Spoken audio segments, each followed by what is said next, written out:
Сайн байцгаана уу? Илүү уруу суугийг сонсож байгаа та бүхэн энэ өдрийн мэндийг хүргэе. За ингээд илүү уруу суугийн сонсогчдоо баярлалдаг шүү, талархдаг шүү гэж хэлмээр байна. За та бүхэндээ талархлын энергийг явуулж байна. Хүлээж аваарай. За өнөөдрийнхээ ярих хэрэгээрээ товчхондоо хэлэх юм бол нэгэн бүсгүй танилцах сайтаар нэгэн залуутай танилцдаг. За тэр хоёр маань ингээд маш богино хугацаанд маш дотн болоод харамсалтай нь бол нөгөө танилцсан залуу нь бүсгүйгийн амийг хөнөөснөөр энэ хэрэг дуустдаг байна. За хохирогч эмэгтэйг бол Дайни гэдэг. Дайни 30 настай. За эмэгтэйчүүдийн ер нь бол Австралид болсон хэрэг. За эмэгтэйчүүдийн Австралийн хөл бөмбөгийн тамирчин 25 жил хөл бөмбөг тоглосон. За тэгээд охтын хөл бөмбөгийн ахлагч, дасгалжуулагчаар ажиллаж исэн ийм эмэгтэй байсан байна.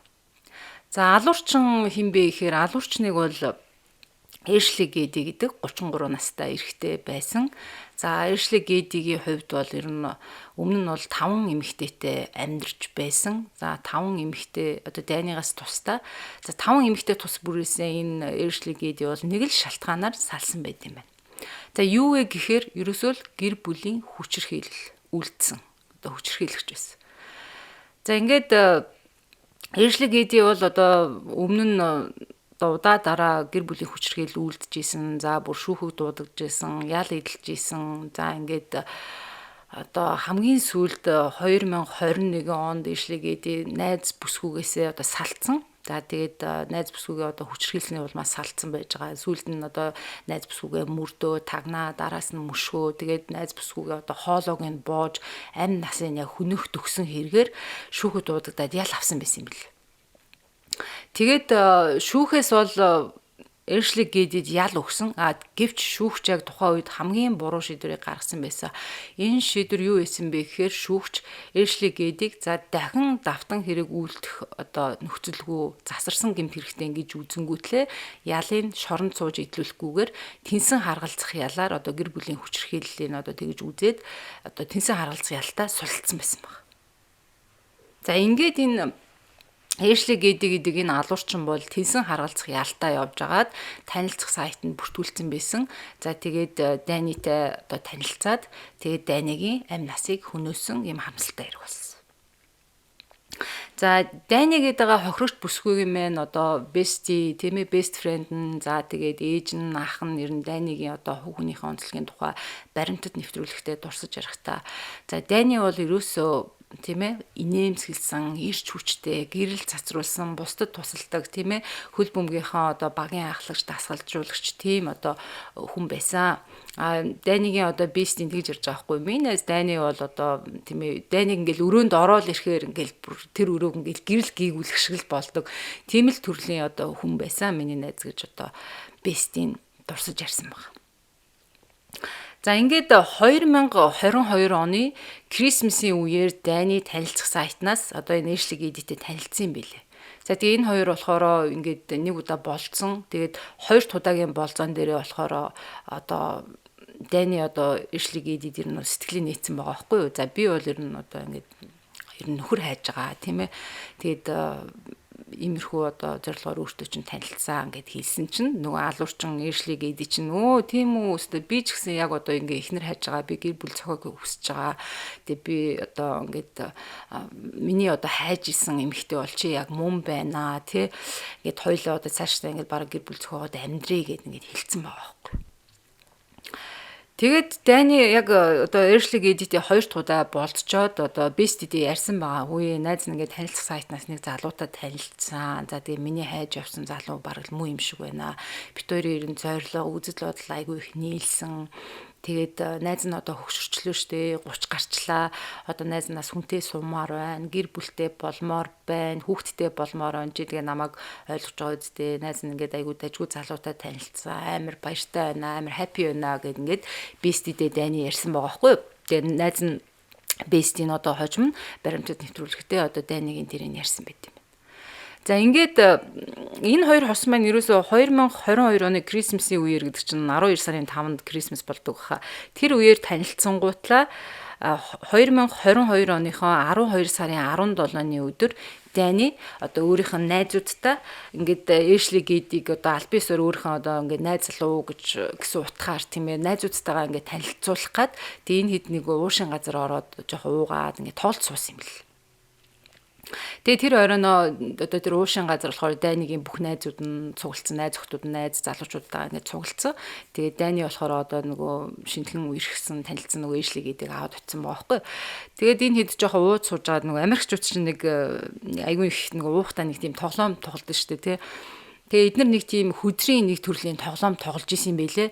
За энэ тоглоом нь яг ямар вэ гэхээр хүмүүс ингээд ширээ тойроод сууна. За тэгээд ээлжээрээ хүмүүс ингээд нэг хүзэр сугалдаг. За тэнгуүтэл тэр хүзрэн дээр нэм асуулт байд юм байна. Тэгээд тэр хүзрийг сугалсан хүн бол яг тэр хүзрэн дээр таарсан асуултанд хариулаад явдаг. Тим тоглоомын нийт тоглож исэн баг. Тэгэд ингээд Данигийн нөгөө хүзэр суулгах ээлж нь болсон байгаа байхгүй. Тэгээд Дани хүзрөө суглангуутлаа нөгөө асуултаа уншсан чинь тэр хүзрэн дээр нэм асуулт исэн гинэ. Та өмнө нь одоо хин нэгэнтэй ганцхан шөнийн явдал одоо танд өмнө байсан уу гэсэн асуулт байсан юм байна. Тэгэнгүүтэл нь Дани нөгөө асуултанд чинь тийм ээ надад угаасаа ганц шөнийн явдал одоо миний амьдралд тийм ээ өмнө байсан гэд хэлсэн юм байна. Тэгсэн чинь нөгөө нэг Эшли Гейди чинь амар уурлал айгүй сонирн болоод тэгээд мэдээж нэг чинь нөгөө нэг өрөө дүрнэл одоо Данигийн найзууд байгаа шүү дээ. Тэгэл тэр хүн болгоно л мэдсэн гэж байгаа байхгүй амар огцом уурлал айгүй сонирн болонгуутлаа Эшли Гейди шууд ширээнээсээ босч яваал тэнд нэг тийм буудан байсан юм байна л да.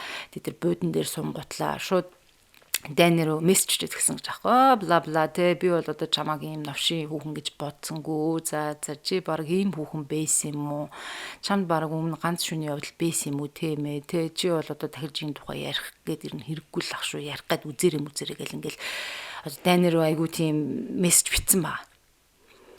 Тэгээ мэдээж Данигийн одоо найзууд нь болохоор яг тухайн үед болохоор за жоохон эвгүй юм л хэлсэн байлгүй дээ. Тэгээд мэдээж л одоо эвлэрчгэл байлгүй дээ гэд бодоод исэн гэж байгаа. Тэгэд Дани Эшли Гейди хоёр одоо 20 минутын турш хоорондоо ингээд мессежлж байгаа. Тэр чинь нөгөө найзууд нь тэр хоёр ч ойрхон л байгаа даа шүү дээ. Тэгсэн атлаа ингээд одоо Эшли Гейди Дани руу ингээд одоо тийм ээ сүрг мессеж хүчээл ингээд өдөөл хэрүүл өдөөл уурлал гэсэн гэдэг байгаа байхгүй. Тэгэд Данигийн бестийн ярихтаа бол тэгж байгаа. За би бол тухайн үед бодохдоо бол угаасаа Эшли Гейдийг тэгээд уурн гарчин эзтэй гэж бодсон. Тэгээ бид нэр цаашаа тоглож байгаад жоохон юмч нэмж уусан. Тэгсэн чинь ерөөсөө Эшли Гейди яг ууралсан хэвээрээ байгаад байсан.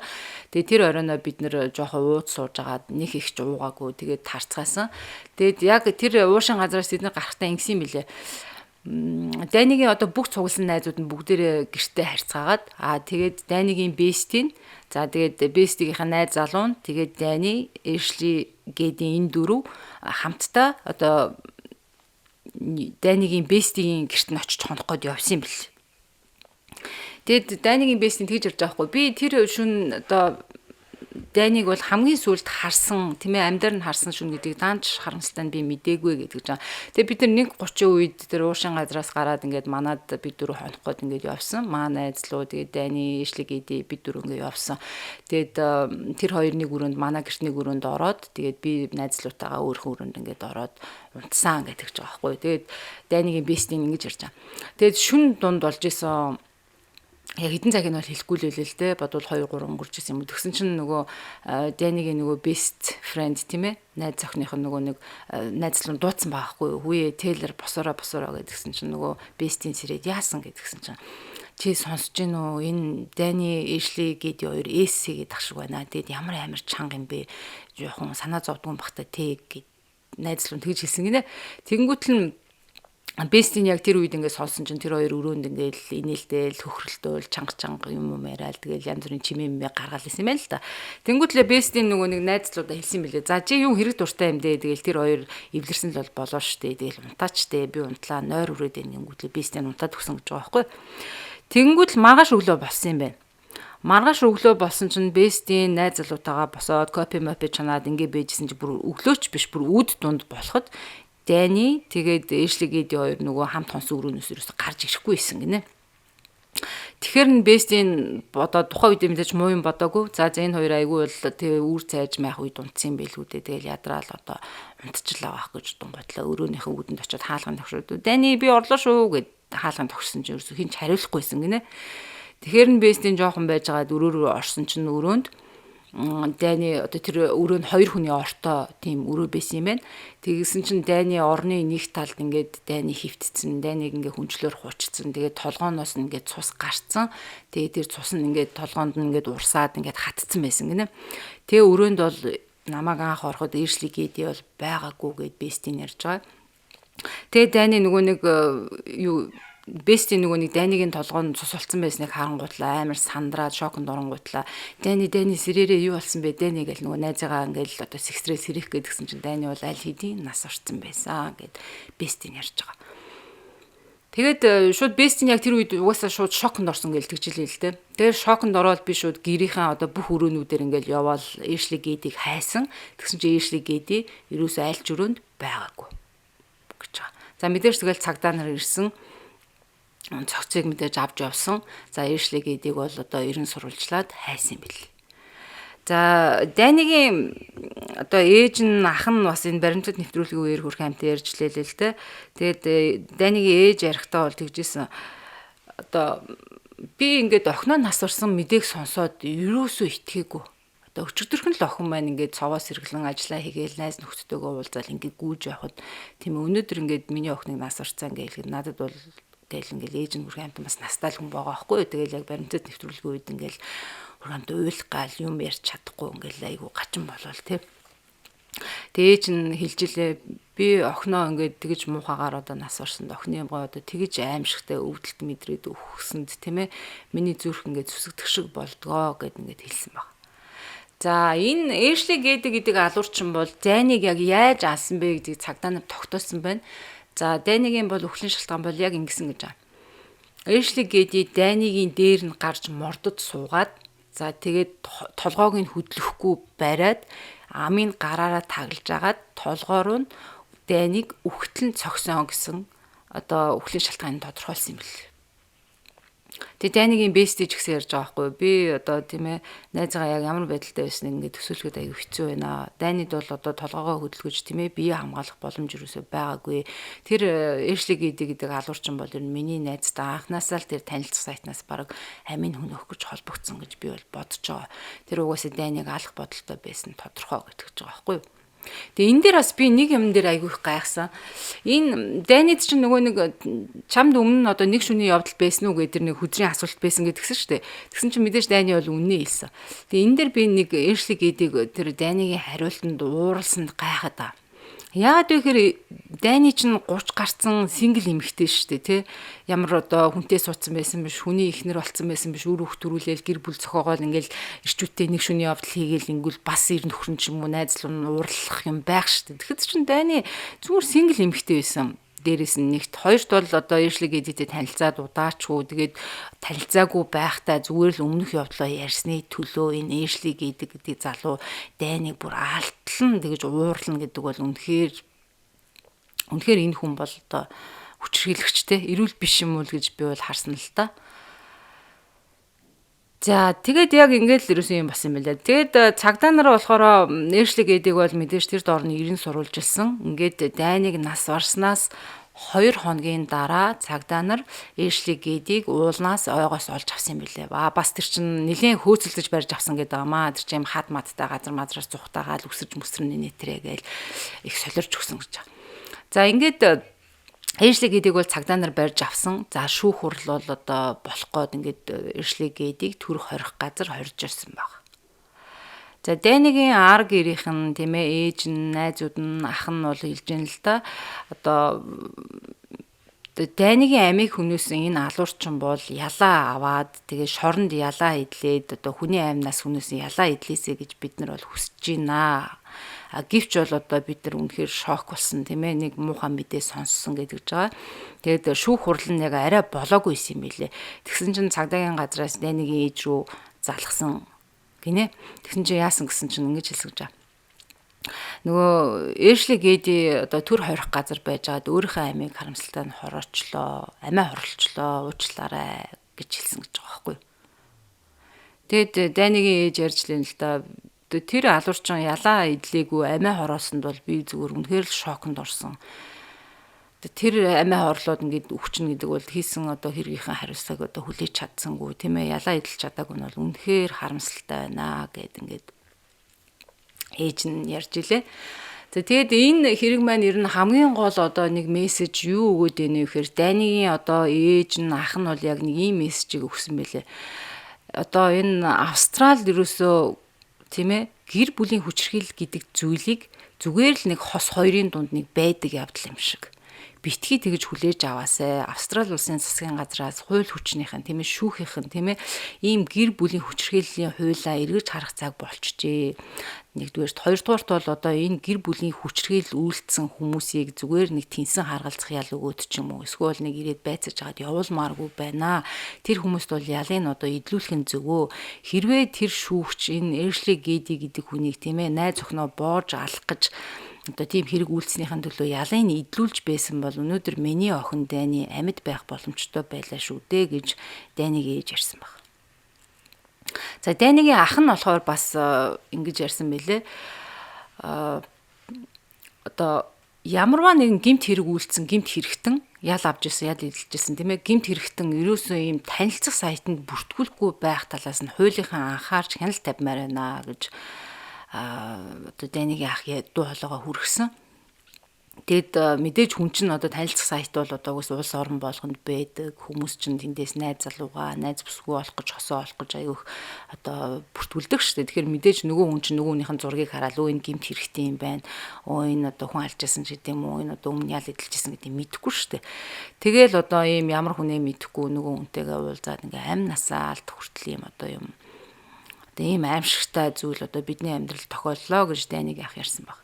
За яг энэ баримтад бас нэвтрүүлгийн үеэр бас энэ сэтгүүлч нь Австралийн шинэ Өмнөд Уэльсийн одоо комиссар Кэрен гэх эмэгтэйгээс бас нэг хэд хэдэн асуулт асуусан. За сэтгүүлч комиссар Кэренаас ингэж асуусан байна. За та яг одоо гэмт хэрэгтнүүдтэй тулж ажилладаг. Таны одоо нийт одоо гэмт хэргийн дуудлагын тийм ээ гэмт хэрэгтнүүдтэй холбогдож ажиллаж байгаа таны ажлын нийт хэдэн хувийг гэр бүлийн хүчирхийллийн одоо гэмт хэрэг эзэлдэг вэ гэж асуухад бол тухайн комиссар бол тэгж хариулж илээ. За нийт дуудлага тийм ээ гарч байгаа гэмт хэргийн бол одоо 60%-ийг тогтмол одоо байнгын нормал тийм ээ 60%-ийг одоо гэр бүлийн хүчирхийллийн гэмт хэрэг эзэлдэг. За бүр ихтэй гэх юм бол нийт гэмт хэргийн гаралтын 75%-ийг одоо гэр бүлийн хүчирхийллийн гэмт хэрэг эзэлдэг гэж хэлсэн байна. За тэгээд энэ комиссар эмэгтэйгээс бас сэтгүүлч асуусан л да. Одоо хуулийнхан ямарваа нэгэн танилцах сайтн дээр одоо гэмт хэрэгтнүүдийг бүртгүүлэхгүй байх тал дээр хараа хяналт тийм ээ тийм шалгалт хууль гаргахыг та ер нь өөрийн зүгээсээ дэмжих үү? Та энэ талаар юу гэж бодож байна вэ гэж асуухад бол Кэрен гэх комиссар эмэгтэй бол тэгж хариулж илээ. За танилцах сайтн дээр бол хүмүүс мэдээж хосоо олох гэж одоо түнд оролцож бүртгүүлж хүмүүстэй танилцж уулздаг. За энэ бол мэдээж тухайн хүмүүсийн эрхийн асуудал. Гэхдээ миний хувьд бол одоо энэ танилцах сайтн дээр бүртгүүлээд хүн амны хэрэг хүчирхийлэл бол Австрали улсын хэмжээнд аюултай одоо тийм ээ төвшөнд хүрэх юм бол мэдээж миний зүгээс бол хууль хүчнийхэн бол одоо энэ танилцах сайтн дээр бол одоо хууль гаргаж анхаарлаа хандуулах цаг болсон гэдгийг бол би дэмжинэ гэж хэлсэн баг. За тэгээд энэ нэмэгтэй бас дээрээс нь өөрөө хэлжлээ л дээ. Одоо бидний тийм ээ цагдаа нар бидний одоо ажил бол одоо бид нар дандаа ийм гэмт хэрэг хүчрэлтэй ажилтгаа. Энэ нь бол одоо үнэхээр гонигтай байдаг. Хин нэг нь одоо гэр бүлийнхаа хин нэгнийг одоо амь насыг хөнөөх. За дээрээс нь одоо хин нэгнийг одоо зодож хүчрхийлэх тийм ээ. Энэ нь бол одоо бидэнд бол үнэхээр гонигтай байдаг. Тэгээд одоо бид нар гэмт хэрэгтэн одоо баривчилдаг ажилтай гэвч бол одоо тухайн гэмт хэрэгтэнд ямар ял өгөх юм бэ, яаж шийдэх юм бэ гэдгийг шүүгч нар шийддэг учраас одоо бидний хүрээнээс давсан асуудал юм аа. Миний хувьд ч гэсэн одоо Австрали улсын төр засгаас одоо тийм ээ энэ хууль тогтоох байгууллагууд ийм гэмт хэргийн хуулиндаа бол анхаарч үзэх цаг болсон гэж би ч бас одоо хувийн зүгээсээ үзэж байна гэж энэ комиссар эмэгтэй хэлж илээ. За дээрэс нь бол гэмт хэрэг одоо гэр бүлийн хүчирхийлэл гэдэг бол одоо тухайн одоо хохирогчийн бие махбодод гэмтэл учруулад зогсохгүй тухайн хохирогчийн одоо сэтгэл зүйд маш одоо ноцтой гэмтэл тийм ээ тарумаа үлдээдгээ. Тэгээ энэ бол үнэхээр бидэнд харамсалтай байдгаа гэж одоо энэ комиссар эмэгтэй маань ярьсан байна. За тэгээд ер нь яг одоо Данигийн ар гэрийнхэн бол эн чинь 2022 онд гарсан хэрэг байна л да. За ингээ 2024 онд ярьж байгаа нэхэр энэ 2 жилийн хугацаанд Данигийн одоо ар гэрийнхэн бас энэ Данигийн одоо гэмт хэргийн талаар, гэр бүлийн хүчирхийллийн талаар ингээ баримтат кино хийх гээд бас ингээ дуу хоолойгоо хүрэх гээд айгүй их болохгүй байсан юм байлээ. Яагаад гэвэл цаанаас нөгөө хуулийн хэмжээнд хориотой байсан юм байна л да. Тэгээ энэ нь бол одоо өнөөдөр бид нэр ингээд дуу хоолойгоо өргөж тийм ээ охиндоо тохиолдсон хэргийг бол ярих басандаа одоо ингээд баяртай байна. Тэгэд хин ч одоо гэр бүлийн хүчирхийлд өртөхгүй байгаасаа тэгээ хуулийнхан бол гэр бүлийн одоо хүчирхийлд анхаарч тийм ээ нэмэлт өөрчлөлтүүдийг оруулж юм хүчирхийлэгч хүмүүсийг зүгээр хөнхөн яал өгдөггүй байгаасаа тэгээд гэж дуу хоолойгоо ээж нь бол хүргэжилээ. Тэгээд ээжийнхээ яг тэр дуу хоолой хүргэсэн үед бол бас ингээд гэр бүлийн хүчирхийллээс болж одоо охиныхоо ч юм уу хин нэгнийхээ амь насыг алдсан хүмүүс цуглаад бас гэр бүлийн хүчирхийллээс болоод ингээд бас айгүй хохирж явсан одоо насан туршдаа амьдралынхаа тодорхой хэмжээний одоо 5 10 20 жил тийм ээ ер нь хүртөө ч юм уу хин нэгэнд хүчирхийлүүлж явсан эмэгтэйчүүд бас ингээд цуглаж илээ. Тэгээд Данигийн ээж нь бас хөөрхөн амтан бас нэгдүгээр настай эмэгтэй, хоёрт бол охиноо одоо ингээд алдна гэдэг чинь бол одоо тэр хүний зүрх сэтгэлийг мэдрээд үзэхээр одоо үнэхээр л ямар байгаа л ойлгомжтой л байх л та. Үнэхээр хэцүү шүү дээ тий. Тэгэл зүгээр энийгээд явж исэн эмэгтэй хүн нэг өдөр нэг хайртай хүнтэйгээ олчлоо, хайраа олчлоо гэд баярлаа явахад тэгээ тэрнийхэн гарт ингээд даалуулаад нас орчно гэдэг чинь үнэхээр харамсалтай. Тэгээ Данигийн ээж нь ингэсэн бэлээ. Охиныхоо гэгийн дурсгал зориулаад ингээд өөрөө юм байшингийн хажууд нэг жижигхэн гарден тайм байна ээж нь. Тэгээд Данигийн гэгийн дурсгал зориулаад ээж нь нэг мод тариа. Тэгээд тэр модныхын тогоондоо ээж нь ингээд розмари тарьсан. Тэгээ би охиндоо зориулаад ингээд розмари тарьсан. Яагаад гэхээр ингээд Дани өөрөө розмари дуртай байсан.